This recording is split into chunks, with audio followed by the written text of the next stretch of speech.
Bismillahirrahmanirrahim. Assalamualaikum warahmatullahi wabarakatuh. Alhamdulillahirabbil alamin. Wassalatu wassalamu ala asyrofil anbiya'i wal mursalin sayyidina wa maulana Muhammadin wa ala alihi wa ashabihi ajmain wa ba'du. Ini perlu mukadimah kayak gini Pak Arif karena bentar lagi jadi kasudit PAI guru rehearsal, Pak.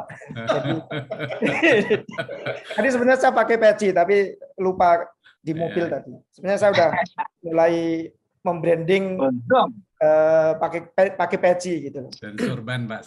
Kalau sekarang masih Bank Dunia, Pak. Oh iya, sekarang belum. Nanti berikutnya Bank Syariah. Ya, para koordinator komponen yang saya hormati Pak Firdi, Pak Ahmad, Pak Rofik, juga Mas Dodi, para konsultan yang tidak mungkin saya sebut satu persatu, yang sangat banyak, Pak Budi, ini mitra kami yang sejak sebelum proyek berjalan, ini sudah membantu kami. Ini terima kasih Pak Budi.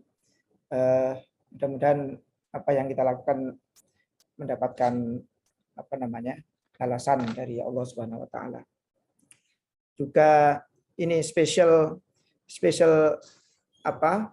orang yang perlu saya mention karena ini salah satu founding fathers project. Ini perlu saya declare ya. Ini ada Pak Ahmad Badar, Pak Salam Hudoyono, ini orang yang pernah membantu saya menyiapkan proyek meskipun mereka itu belum dibayar. jadi ketika saya dalam posisi yang sulit untuk menyiapkan tadi beberapa dokumen tadi, ini Pak Salam, Pak Ahmad ini termasuk as-sabiqunal awwalun lah gitu ya, di proyek ini. Dan alhamdulillah mulai 2020 ini proyek ini kita bisa berjalan. Juga para asisten konsultan mulai dari komponen 1, 2, 3, dan 4 yang saya hormati, para tim admin support, tim Mbak Erika CS, dan juga Bapak Ibu semua lah yang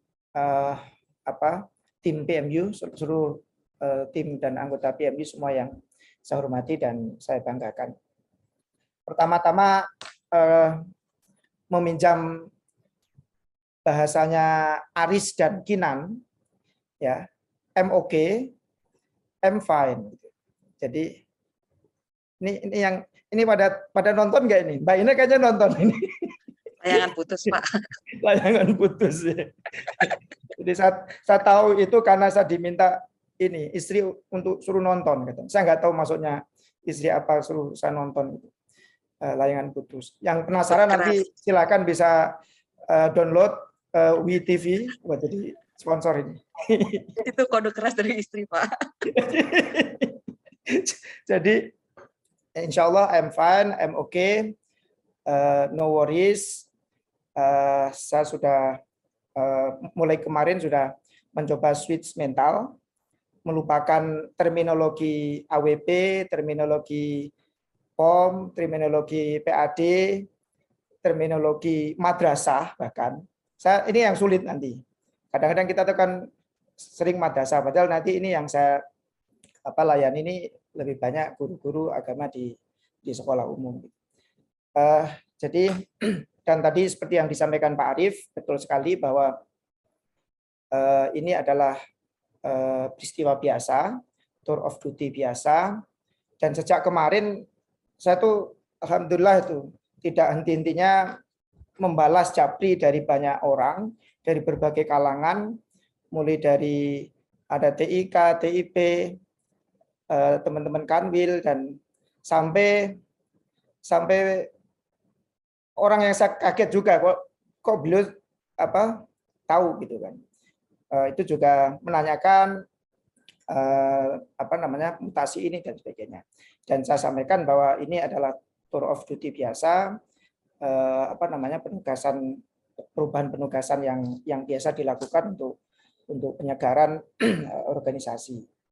Dan kalau belajar dari pengalaman saya ya di Kemenak ini, saya masuk Kemenak 2009 masuk Kemenak itu saya memang ditakdirkan untuk jadi proyektor. Proyektor itu artinya orang yang mengelola proyek terus gitu. Meskipun biasanya mengelola di awal saja. Di awal saja, kemudian nanti saya nggak pernah mengelola di finish gitu. Saya selalu mengelola mulai dari awal. Sebut misalnya yang pertama di tahun 2009 akhir 2010 sampai 2014 itu saya diminta untuk mengelola program SSQ komponen 3 di FED ya, di AUS-8 ya. Itu saya lakukan. Kemudian setelah itu 2014 sampai 2016 itu saya jadi sekretaris 4-in-1, proyek 4-in-1, proyek IDB Islamic Development Bank, juga 6-in-1 IDB juga, ini hanya setahun, belum nggak ada setahun. Kemudian 2019 mulai ini juga kami diminta untuk menyiapkan program Madrasah Reform ini. Jadi ini yang saya katakan tadi, ini sebenarnya peristiwa biasa yang memang saya mungkin nggak tahu ini ditakdirkan untuk selalu mengawali program-program gitu. Jadi nggak sampai akhir itu bukan berarti ada sesuatu atau apa enggak. Jadi ini udah biasa. Ini biasa kami lakukan sejak 2010 masuk Kemenak itu selalu program-program itu kan nggak mungkin lebih dari 2 tahun 3 tahun itu orang sudah mulai bosan, sudah mulai nggak ada ide-ide inovatif dan sebagainya. Itu saya sampaikan, saya jelaskan ke beberapa teman seperti itu, dan insya Allah ini juga bagian dari tour of duty, menambah pengalaman saya pribadi untuk merambah dunia baru dan tantangan baru yang di PAI ya. Sebenarnya kalau di PAI ini bukan sesuatu hal yang sangat baru bagi saya. Jadi kemarin saya sampaikan ke Mas Doni ya. Jadi kalau di madrasah, di SKK, di proyek ini tuh ini menggunakan ijazah S3 saya, manajemen pendidikan. Tapi kalau di PAI, di subdit PAI ini menggunakan ijazah S1 dan S2 saya. Jadi S1 dan S2 saya Islamic Studies. Jadi saya kira saya pas juga untuk merambah di dunia yang terkait dengan Islamic Studies, moderasi beragama, dan ini saya kira isu strategis di sana juga sangat strategis untuk kita menjadi concern nasional. Mudah-mudahan saya mohon doanya, semoga saya bisa diberikan kekuatan lahir batin dan bisa membantu Kementerian Agama di tempat yang baru nanti. Yang ketiga, Bapak Ibu semua yang saya hormati, kemarin Pak Dirjen menyampaikan ke saya agar betul-betul menjaga transisi yang smooth antara PMU periode saya dengan periode baru, itu agar dijaga smooth transition, dan saya jawab siap dan nanti akan kami lakukan. Makanya sebelum kemarin ini Pak saya sudah meminta Pak Arief untuk mengkoordinasikan untuk pembuatan semacam memori jabatan atau notes atau summary notes atau apalah itu, yang nggak perlu kayak skripsi, yang penting keyword-keywordnya saja, matrix, yang penting bisa pahami oleh nanti pengganti saya. Dan saya pikir sebenarnya sih karena para konsultan juga masih on board, sebenarnya sih nggak perlu detail karena nanti kan bisa dijelaskan oleh teman-teman sendiri. Cuma saya kira juga penting untuk ada beberapa hal yang mungkin perlu mendapatkan penekanan. Misalnya di tahun depan misalnya itu kan kemarin sudah perlu muncul pembiayaan operasional emis misalnya yang bersumber dari RM misalnya. Itu kan kemarin jadi komitmen kita, misalnya itu kan mungkin perlu dimasukkan dalam notes atau apapun gitu namanya. Kemudian ya yang pasti kita mewariskan banyak aplikasi, mulai dari komponen 1 ini ada RKAM misalnya.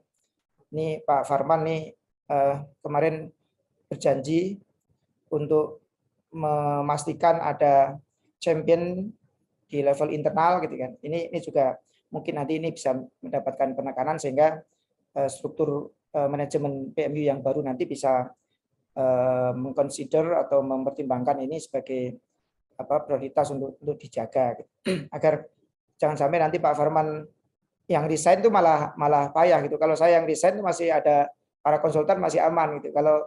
Kalau tim inti Pak Farman dan Pak Panji dan sebagainya yang resign ini kalau belum ada champion dari sisi istilahnya business as usual team, BAU teams dari unsur ASN dan sebagainya, saya kira ini juga nanti bisa menjadi problem sustainability.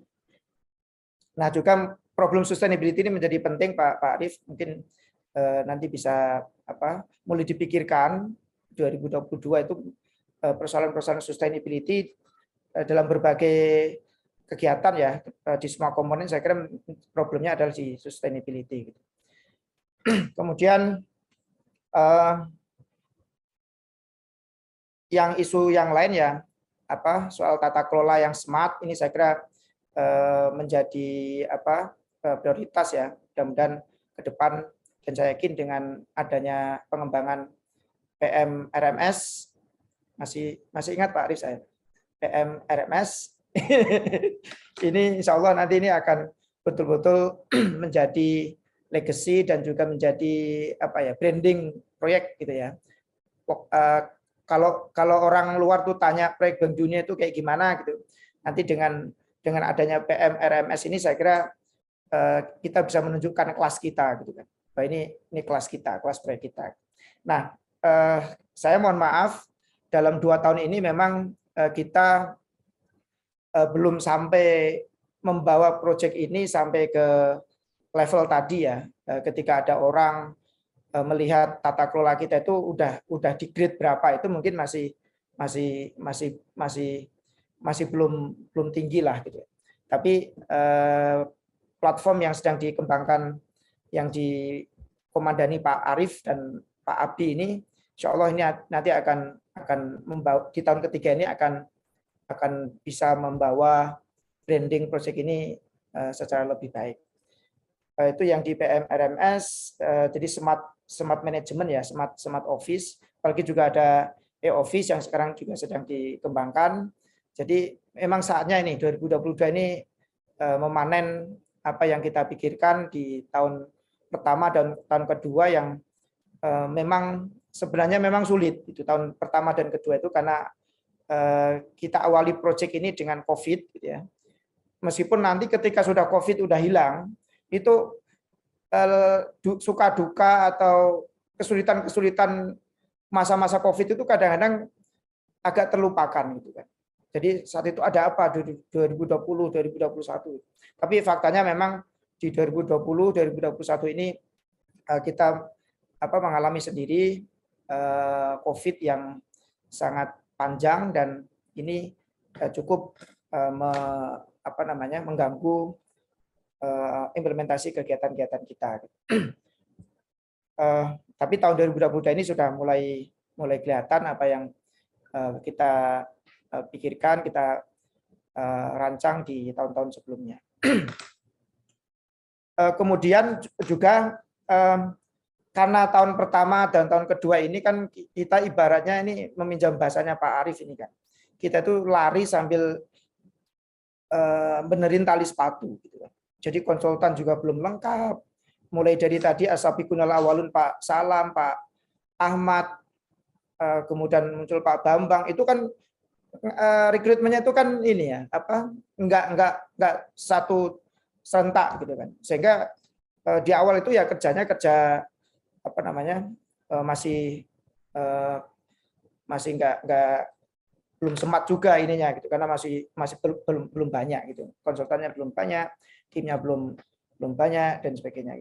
Nah, sehingga konsentrasi kami saat itu di PMU masih lebih banyak di konsolidasi internal consolidation, penyusunan AWP dan sebagainya, yang itu kadang-kadang saya di tahun pertama itu masih sering buka laptop dan kadang-kadang masih nyusun sendiri gitu kan, karena belum banyak expert yang dulu bergabung, belum ada konsultan yang banyak yang bergabung. Tapi sekarang alhamdulillah sistem sudah mulai terbangun, sudah jalan sebagaimana mestinya. Nah, sekarang memang tantangannya di external communication, di komunikasi eksternal, mulai dari executive dashboard, sehingga external stakeholders kita, pimpinan-pimpinan kita itu mendapatkan informasi yang utuh terkait dengan proyek kita ini bisa lebih baik. Itu tantangan yang saya kira sangat serius harus kita lakukan di tahun-tahun mendatang. Dan saya mengakui 2 tahun ini karena tadi persoalan-persoalan yang karena alam tadi ya, COVID, juga kemudian masih penataan konsolidasi internal yang masih sangat masif, dan juga hektik implementasi kegiatan yang awalnya 12 bulan, praktis hanya berapa bulan saja, sehingga kita betul-betul hektik.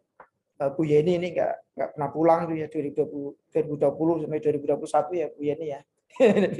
Hampir di hotel dan sebagainya. Tentu itu juga kita sudah banyak pengorbanan juga yang kena COVID dan sebagainya. Semoga itu menjadi amal jariah bagi kita semua. Ya, saya kira itu beberapa hal yang dapat kami sekedar ini aja penyampaian dari kami.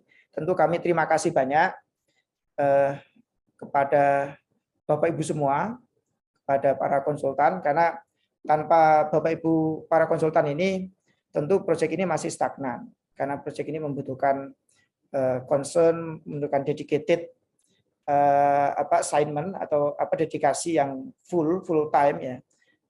Karena kami di tim ASN sendiri kan juga punya SKP, punya scope of work yang atau tugas-tugas yang tidak murni hanya tentang proyek ini, sehingga ini kalau tidak dibantu oleh para konsultan, tentu ini juga nggak mungkin bisa sejauh ini proyek ini. Oleh karena itu, izinkan kami pada kesempatan yang baik ini saya menyampaikan terima kasih kepada para konsultan, kepada yang khusus ini ya Pak Budi, Pak Agung, dan Bapak Ibu semua lah yang sudah membantu saya untuk memastikan proyek ini bisa berjalan meskipun tertatih-tatih, tapi ya insya Allah ini menjadi pembuka jalan lah untuk selanjutnya yang lebih baik. Saya yakin ke depan pasti akan lebih baik dari 2 tahun ini. Dan terima kasih yang spesial ini untuk timnya Mbak Erika ini ya. Timnya Mbak Erika yang sempat nginap di kantor beberapa kali gitu ya.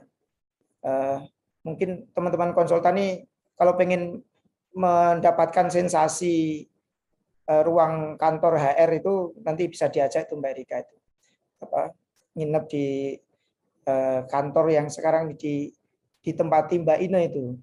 Itu kayaknya tempatnya luxury itu, bisa buat tidur kalau kemalaman itu. Ini timnya Mbak Erika, skuadnya Mbak Erika dan Pak Ahmad Badar ya. Terutama di akhir-akhir tahun kemarin sempat lumayan hektik untuk melakukan proses pencairan dan sebagainya. Tentu itu saya sangat terima kasih sekali. Kalau saat itu nggak dibantu teman-teman, tentu disbursement anggaran dan sebagainya juga nggak akan sebaik sekarang ini. Kemudian dan tentu tidak menafikan peran teman-teman yang lain. Teman-teman yang lain ini juga sangat luar biasa. Dari komponen 1, komponen 2, komponen 3, komponen 4 ini luar biasa sekali untuk memastikan deliverables, output, dan disbursement anggaran kita ini bisa sesuai target. Sesuai target Pak Ahmad kemarin kan 70% ya, itu alhamdulillah sudah bisa tercapai. Nah, kemudian kami mohon Bapak Ibu semua, kami mohon dibantu untuk tertib administrasi, pelaporan dan sebagainya. Nanti mohon Pak Arief, Pak Ahmad Badar, juga Pak Abdi mungkin mohon kami dibantu koordinasi untuk memastikan laporan-laporan kegiatan dari seluruh kegiatan ini bisa terdokumentasi dengan baik dan digital ya.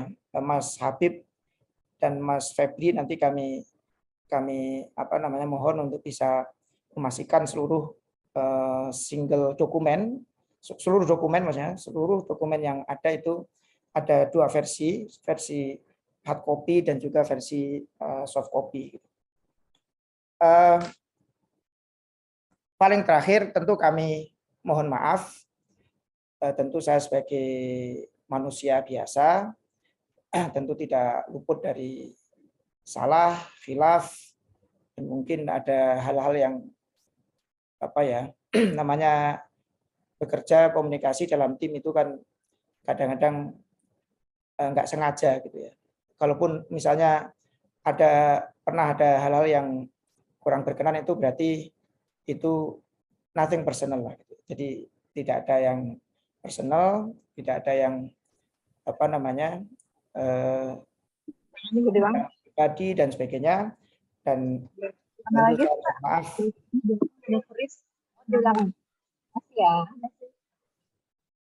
Saya mohon maaf atas segala kekurangan-kekurangan yang ada di diri saya.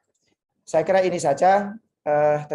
Semoga kita tetap jaga silaturahmi di antara kita. Persahabatan kita tidak dibatasi hanya persahabatan yang formal, tapi juga persahabatan yang otentik, yang didasari dengan ketulusan dan persahabatan yang sejati. Terima kasih. Saya akhiri. Assalamualaikum warahmatullahi wabarakatuh.